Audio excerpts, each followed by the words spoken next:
आणि आता दिवसभरातल्या इतर सर्व महत्त्वाच्या बातम्यांचा घेऊया वेगवान आढावा।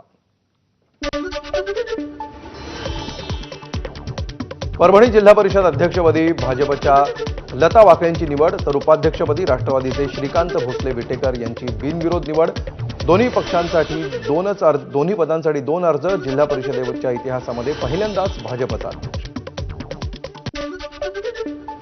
परभणी जिल्हा परिषद अध्यक्ष उपाध्यक्ष निवडीवर शिवसेनेचा बहिष्कार। राष्ट्रवादीचे आमदार राजेश विटेकर यांनी विश्वासघात केल्याचा शिवसेनेचा आरोप। अध्यक्ष शिवसेनेचा करण्याचं आश्वासन दिल्याचा दावा। मंत्री आदिती तटकरेंच्या श्रीवर्धन मतदारसंघामध्ये राष्ट्रवादीला धक्का बसण्याची शक्यता। श्रीवर्धन तालुका अध्यक्ष दर्शन विचारे यांचा तडकाफडकी राजीनामा।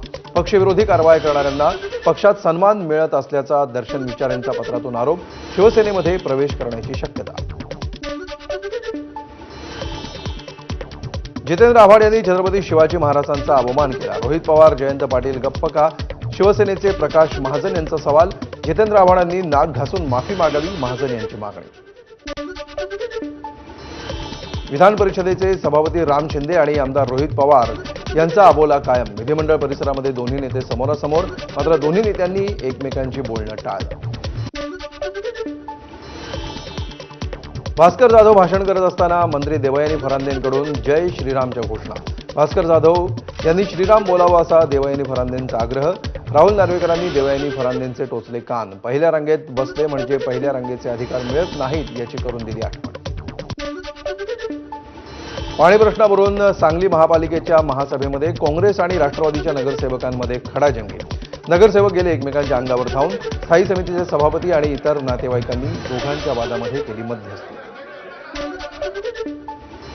काँग्रेसच्या आक्रमक भूमिकेनंतर चिपळूण नगर परिषदेवर भाजपच्या जिल्हाध्यक्षाचं नाव असलेलं वादग्रस्त फलक हटवला। पालकमंत्री उदय सामंत यांनी भूमिपूजन केलेल्या ठिकाणचे नामफलक काढले। चिपळूणमधील काँग्रेसच्या आंदोलनाला यश।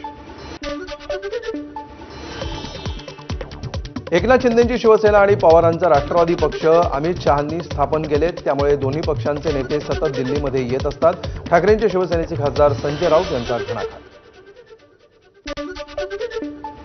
पंतप्रधान नरेंद्र मोदी आणि अमित शहांकडून सत्तेचा गैरवापर, पैशांचं आमिष देऊन इतर पक्षातल्या नेत्यांना फोडलं जात आहे। संजय राऊतांचा पुन्हा घणाघात। ठाकरेंच्या शिवसेनेचे खासदार फोडण्यासाठी भाजपकडून ऑपरेशन टायगर सुरू असल्याची राजकीय वर्तुळात चर्चा। संजय राऊतांच्या आरोपांना भाजपचे नवनाथ बन यांचं उत्तर। पत्राचाळ घोटाळ्यामध्ये संजय राऊत 100 दिवस तुरुंगात राहून आलेत। राऊत धुतल्या तांदळाचे नाहीत। राऊतांनी मराठी माणसांची घरं लुटल्याचा बन यांचा आरोप। माकडाच्या हाती कोलीत असल्याची टीका नवनाथ बन यांनी ठाकरेंच्या शिवसेनेवर केली आहे। बाळासाहेबांचं हिंदुत्व सोडल्यामुळे ठाकरेंच्या शिवसेनेची वाताहत झाल्याचा आरोप बन यांनी केला। अकोला महापालिकेमध्ये ठाकरेंच्या शिवसेनेला धक्का। 4 नगरसेवकांचा शिवसेनेत प्रवेश। एकनाथ शिंदेंच्या ठाण्यातील नंदनवन निवासस्थानी पक्षप्रवेश। साताऱ्यातील जावळी पंचायत समिती निवडणुकीमध्ये महायुतीमध्ये बिघाडी। भाजपचे